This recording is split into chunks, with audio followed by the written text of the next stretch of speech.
अजीज दोस्तों नमस्कार।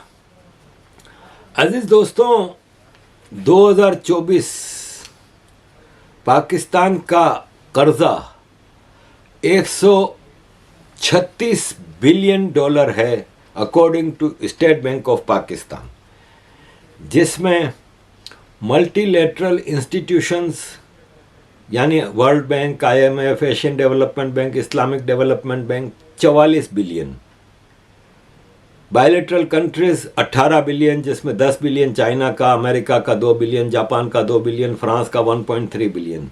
फिर पाकिस्तान जो इंटरनेशनल बॉन्ड इशू करता है वो 23 billion, 18% of total bond issue कर देता है कि इतना इंटरेस्ट देंगे। इंटरेस्ट ही जा रहा है, नए कर्जे लेकर वो इंटरेस्ट भरने के में ही जाते हैं। फिर कमर्शियल बैंकों से 21 बिलियन डॉलर 16%, और बाकी 22 बिलियन डॉलर दूसरे कर्जदारों से, सऊदी अरब से लिया, इधर से लिया, उधर से लिया।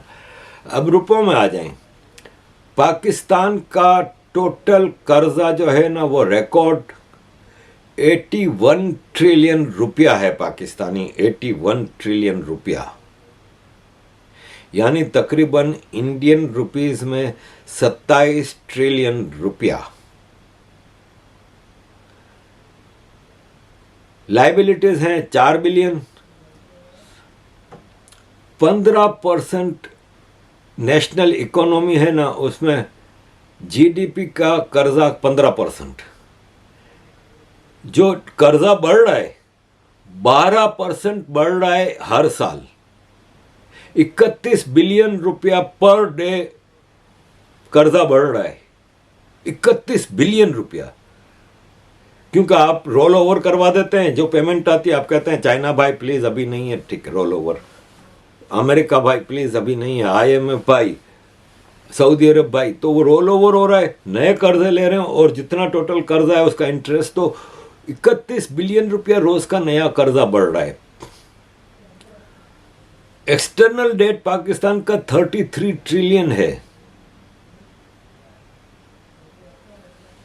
डोमेस्टिक डेट पाकिस्तान का 43 ट्रिलियन है, IMF कर्जा 2.2 ट्रिलियन है मार्च तक, और सिचुएशन ये है कि इस वक्त एक्सटर्नल डेट का हाल खराब है। और ये खुशखबरियां सुनाते हैं कि सऊदी अरब ने 10 बिलियन डॉलर इन्वेस्टमेंट की खुशखबरी दी है, इमारात ने 10 बिलियन डॉलर इन्वेस्टमेंट की खुशखबरी दी है।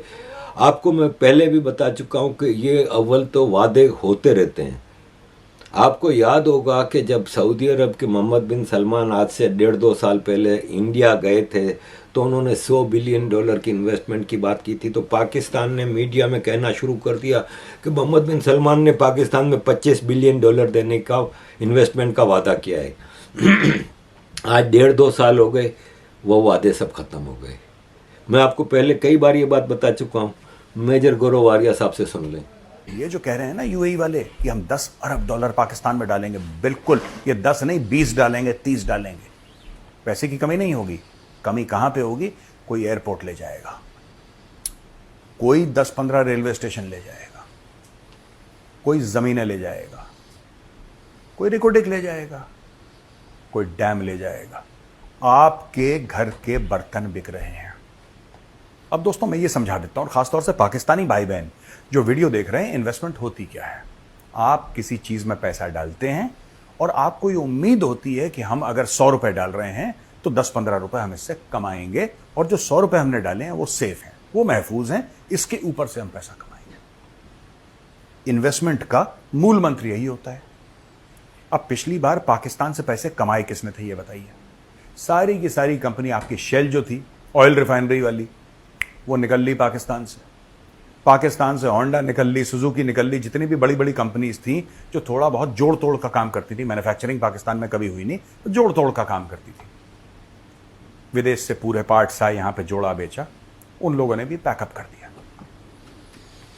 अब आप ये चाहते हैं कि इस्लाम के नाम पे आप लोगों से भीख मांगे और वो यहां पे कोट अनकोट इन्वेस्टमेंट करें, इस्लाम के नाम पे करें। Enter Saudi Arabia, enter UAE। अब पाकिस्तानी खुश हो रहे हैं कि इन्वेस्टमेंट आ रही है। मेरे दोस्त, ये इन्वेस्टमेंट नहीं है, तुम्हारी ज़मीनें खरीदी जा रही हैं और तुम्हारे पास ज़मीनों के अलावा कुछ है भी नहीं। ये इन्वेस्टमेंट होगी भी तो क्या होगी? रेकोडेक गोल्ड माइन, उसमें 50% शेयर उसकी ऑस्ट्रेलियन कंपनी का है जो कि वो माइनिंग करेगी, और 50% पाकिस्तान सरकार का है, जिसमें से 25% बलोचिस्तान सरकार और 25% पाकिस्तान सरकार, ऑल दो इट इज़ ऑल आर्मी। ठीक है। अब रेकोडेक के माइनिंग कंपनी से जब इन्होंने बात की कि सऊदी अरब 15% शेयर लेना चाह रहा है, तो रेकोडेक वो माइनिंग कंपनी ने कहा नहीं भाई, हम अपना 50% शेयर अपने पास ही रखेंगे, हम किसी को बेचने को तैयार नहीं। तो गोल्ड माइन है भाई, इसमें से तो बिलियंस ऑफ डॉलर का सोना निकलेगा। तो पाकिस्तान सरकार का जो फेडरल गवर्नमेंट का 25% शेयर था, उसमें से 15% सऊदी अरब को दे रहे हैं। तो ये इन्वेस्टमेंट है, ये इन्वेस्टमेंट नहीं होती। रेकोडेक सारा एम्प्लॉयमेंट करेगी, सब कुछ करेगी, सऊदी अरब खाली उसमें इन्वेस्टमेंट कर रहा है कि वो प्रॉफिट लेगा। पाकिस्तान को इसमें क्या मिलेगा?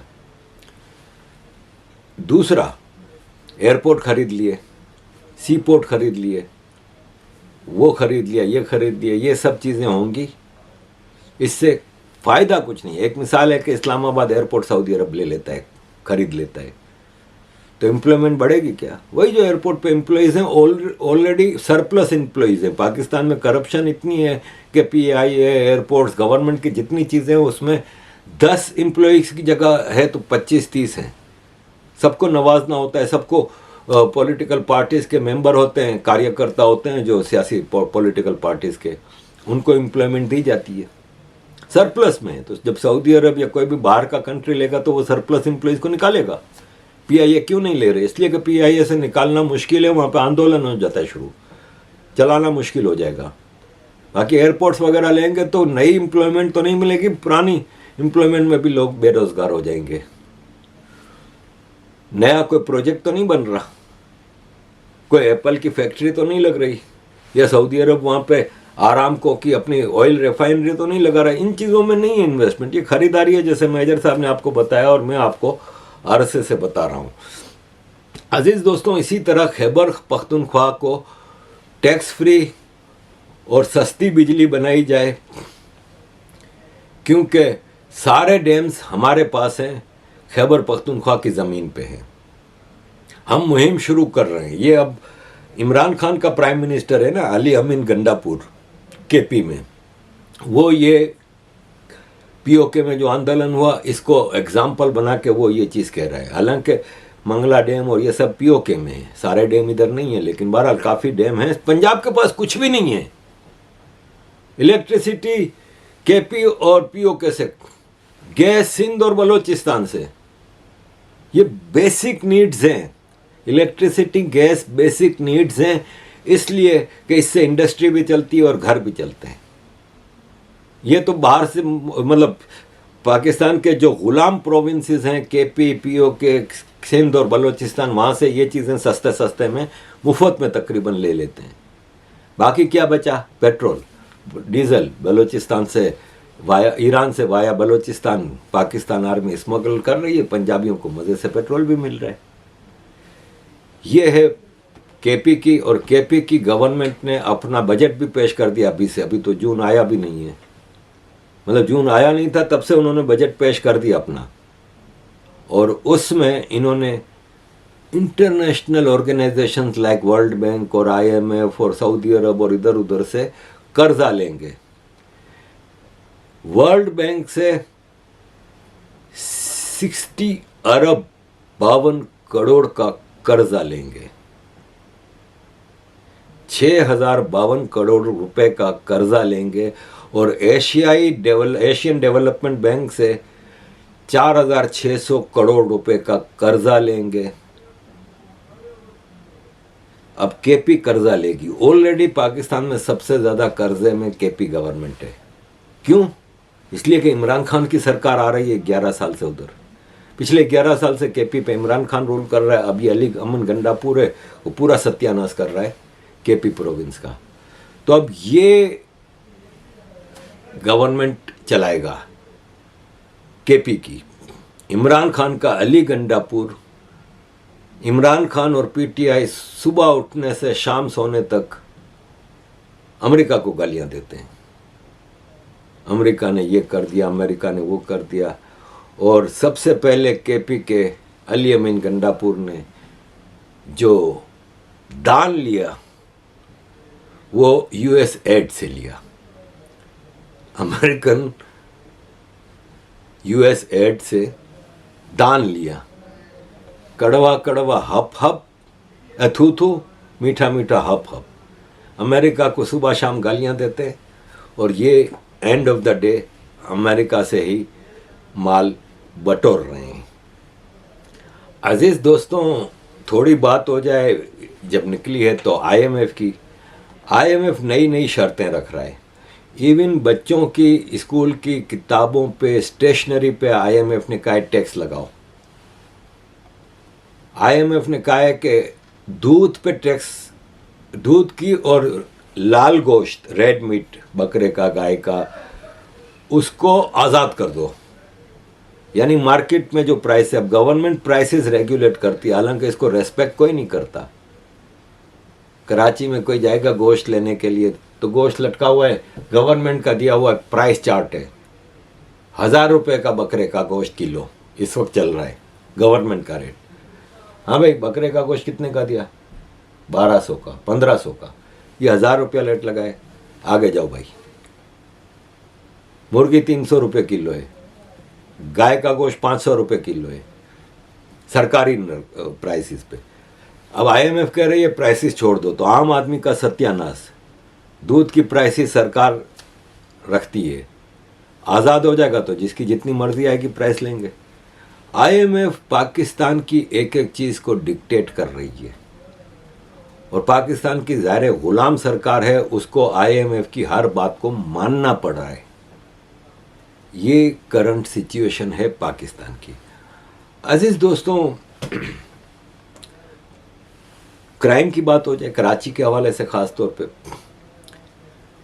बकरा ईद आ रही है, गाय और बकरे की मंडियां लग गई हैं। अब कराची से मुझे तो ज़ाहिर मेरा शहर है तो मिनट मिनट की खबरें आती हैं। तो कराची के आउटर स्कर्ट पे मंडियां लगती हैं, तो लोग यहाँ से जाते हैं गाय बकरा खरीदने। लाख लाख रुपए की गाय है और अमीर लोग तो 10-10 लाख रुपए की भी गाय ले रहे हैं, 4-4 लाख के बकरे ले रहे हैं, बड़े बड़े मोटे ताज़े। अब सिचुएशन ये है कि जब ये गाड़ी में बैठ के जा रहे होते हैं बकरा या गाय लेने, तो मंडी के चारों तरफ कराची की पुलिस की सुपरविजन में डाकू बिठा दिए गए। वो हर एक मिसाल है कि वहाँ पार्किंग बनी हुई है। पुलिस का काम है ना सिक्योरिटी देना, लेकिन क्या होता है कि पुलिस नहीं होती, गायब होती। पार्किंग में कोई अच्छी गाड़ी आकर रुकी, वो समझ जाते हैं कि अच्छा खासा पैसा लेके आए होंगे। भारत में मंडियों में, दुकानों में, चाय के खोखों पे डिजिटल पेमेंट है, पाकिस्तान में तो है नहीं। वो अंदरून सिंध से, पंजाब से, केपी कैसे अपने जानवर लेके आते हैं यहाँ गांव वगैरह से, उनके पास बैंक कॉन्टैक्ट, डिजिटल पेमेंट कुछ नहीं होती, कैश पेमेंट होती। अब डाकू को पता है कि अच्छी गाड़ी में आया है तो ये 1 लाख, 2 लाख, 5 लाख, 10 लाख रुपया लेके आया होगा, वहीं उसको लूट लेते हैं। कईयों को मार दिया, रोज़ की हिसाब किताब। ये इस वक्त चल रहा है। अब लोग क्या कर रहे हैं कि गाय खरीदने जा रहे हैं, जो बहुत ज़्यादा अमीर लोग हैं वो गार्ड लेके जाते हैं। बड़ी वीगो होती है ना जिसमें पीछे 4 गार्ड बिठा देते हैं, बंदूक लेके जगह 4 गार्ड बैठे हैं। अब डाकू की हिम्मत नहीं तो कौन भी बेचारा फंसता है जो 25,000 रुपये का मरियल बकरा लेने आया है, जो 70,000 की मरियल गाय लेने आया है। स्कूटर पे आ रहे हैं 2 भाई, चल भाई उनको लूट लेते हैं। लूट मार चल रही है। अब दूसरी बात, आप किसी तरह अपना जानवर लेके घर पे आ गए, घर पे अंदर कमरों में बांध रहे हैं अब चोरी की वजह से। बंगला है, बंगले का गेट है, फिर आगे गाड़ी की पार्किंग वगैरह की जगह होती है ना, वहाँ पे ये अमूमन बकरे गाय बांधते थे। वहाँ से छलांग लगा के आते हैं, बकरा गाय उठा के चोरी करके ले जाते हैं। तो अब कमरों में बांध रहे हैं तो वो भी डकैतियाँ हो रही हैं। और फिर क्या है कि बच्चों को शौक होता है कि कि वो अपने बकरों को, गायों को रात को, शाम को सब दोस्त घुमाने ले जा रहे हैं, रस्सी पकड़ के जा रहे हैं पूरे इलाके में, अपनी शान दिखाने के लिए। और तो कुछ होता नहीं, दिखाने के लिए देखो हमारे घर में इतनी बड़ी गाय आई है, इतना बड़ा बकरा आया है, ये घुमाने जाते हैं, वहाँ पे लूट लिए जाते हैं। आप जो देख रहे हैं, ये बकरे रास्ते में से चोरी करके लेके जा रहे हैं। ये इस वक्त क्राइम की सिचुएशन है, और ये सब रेंजर्स और आर्मी की सुपरविजन में हो रहा है। क्योंकि 1991 से कराची में रेंजर से 3 महीने के लिए बुलाई गई थी 1991 में, उस वक्त की प्रोविंशियल गवर्नमेंट की अप्रूवल से, आज तक नहीं गई। सिंध प्रोविंशियल गवर्नमेंट हर 3 महीने बाद अप्रूवल दे देती है। उसका खर्चा भी आर्मी का, रेंजर्स का, सिंध के बजट से जाता है। और सिक्योरिटी क्या दे रहे हैं? पिछले 20-25 साल से हम देख रहे हैं कि कराची में target killing, street crime, mobile snatching, डकैतियाँ, पॉलिटिकल मर्डर धमाके हो रहे हैं, रेगुलर, कभी रुका नहीं है। अब आपने अपने घर की सिक्योरिटी के लिए कोई एक एजेंसी को कहा है कि हमारी घर की सिक्योरिटी, वो 4 गार्ड आपके घर पे रख देता है, लेकिन आपका घर रोज़ डकैतियाँ पड़ रही हैं, तो आपका क्या फ़र्ज़ है कि आप उस एजेंसी को फारिग करोगे? लेकिन रेंजर्स 91 से आज तक बैठी हुई है 35 साल से, 33 साल से। कराची की हर मार्केट से भट्टा उठा रहे हैं। कराची के थानों की बीट लगती है, बीट मतलब बोली लगती है, ऑक्शनिंग होती है ना। मैंने आपको पहले एक बार बताया था कि जब मैं मेयर था तो एक बार मेरे पास एक आदमी आया, पुलिस वाला, पता नहीं किस थाने का SHO था, डिफेंस का था। उसने कहा, आरिफ भाई आप ज़रा अपने होम मिनिस्टर से कहें ना कि मेरा ट्रांसफ़र किसी गरीब इलाके में कर दें, मैं इतने करोड़, पता नहीं, याद नहीं मुझे फिगर, इतने करोड़ दे दूंगा। तो मैंने कहा आप डिफेंस के SHO हैं, डिफेंस तो अच्छा थाना है। कहता वहाँ तो जिसको पकड़ो, कोई किसी पॉलिटिशियन का बेटा है, भांजा है, भतीजा है, कोई किसी सिविलियन ब्यूरोक्रेट का है, किसी आर्मी जनरल का है, किसी जज का है, वहाँ इनकम नहीं है, गरीब इलाके में है। किसी भी बेगुनाह को पकड़ के मारो, कूटो, उसके घर वाले आते हैं, उसकी बीवी या बहन या माँ आती है, उसको रेप भी करो, और पैसे वो अपना घर तक बेच के अपना बच्चा छुड़ा के लेके जाते हैं, गरीब इलाके में। मैं उस वक्त, मेरे दिल में एक ऐसा दर्द उठा, मैंने कहा देख तो यार किस किस्म की मेंटालिटी है ये। तो थाने बिकते हैं। ये अली चिश्ती हैं, मेरे अच्छे मित्र हैं, कराची के हवाले से काफ़ी दर्द रखते हैं, बिलियनर हैं और मीडिया हाउस चलाते हैं। इन्होंने वायर नाम से अभी मीडिया हाउस बनाया है, जैसे इंडिया का वायर है ऐसे इन्होंने वायर, मेरा जहाँ तक मुझे याद पड़ता है ये कराची छोड़ चुके हैं। इन्होंने काफ़ी पोलें खोली हैं, हालांकि ये एक ज़माने में आर्मी के बहुत करीब थे, लेकिन बहरहाल ये कराची के बीटर है ना जो, उनसे इंटरव्यू कर रहे हैं, और वो बीटर बता रहा है कि कराची के थाने किस तरह बिकते हैं, प्राइसेस लगती है, नीलामी होती है, 11 करोड़ 13 करोड़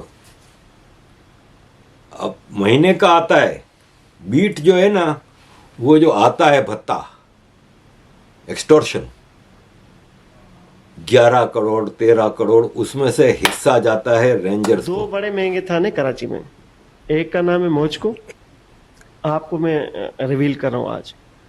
मोजको की बीट है इस वक्त 13 करोड़ पे। कितनी? 13 करोड़ रुपए। क्योंकि यूसुफ टर्मिनल है वहाँ पर, जहाँ से छालियाँ इन होती, सईदाबाद, फिर आपका है सच्चल थाना, जहाँ पर आपका ये टर्मिनल सोहराब बोट वाला है। सोहराब सच्चल थाने की बीट है आपकी 10 करोड़ रुपए।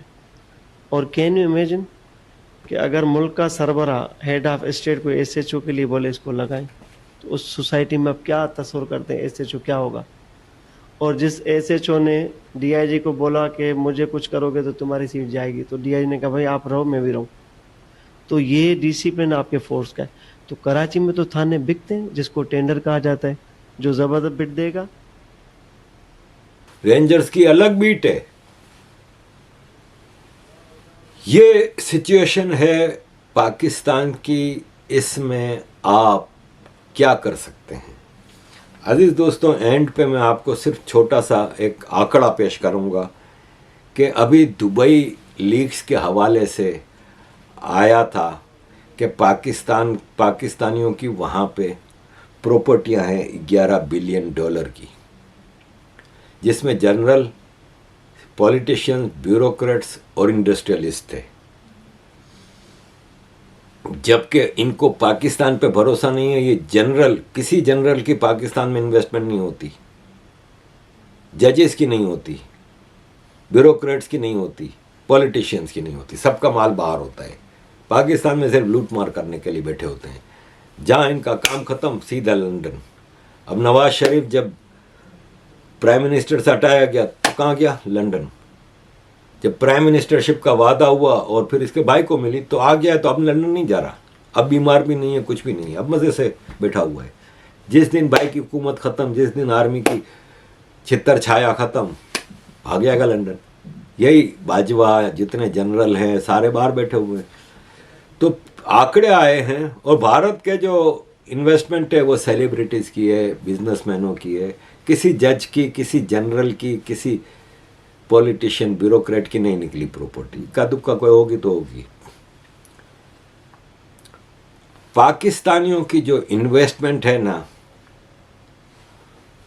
वो पाकिस्तान की स्टॉक मार्केट है ना, उसका 47% दुबई में पत्थरों पे लगाया हुआ है। दुबई में जो पाकिस्तानियों की इन्वेस्टमेंट है वो पाकिस्तान स्टॉक एक्सचेंज का 47% है। जबकि इंडियन लोगों की जो इन्वेस्टमेंट है ना, वो इंडिया की स्टॉक मार्केट का 0.037% है।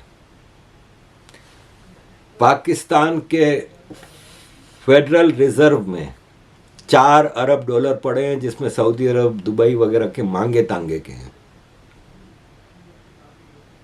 इंडिया के फेडरल रिजर्व में, फॉरेन रिजर्व में 700 बिलियन डॉलर हैं। थैंक यू वेरी मच अजीज दोस्तों for all your support. Kindly keep supporting.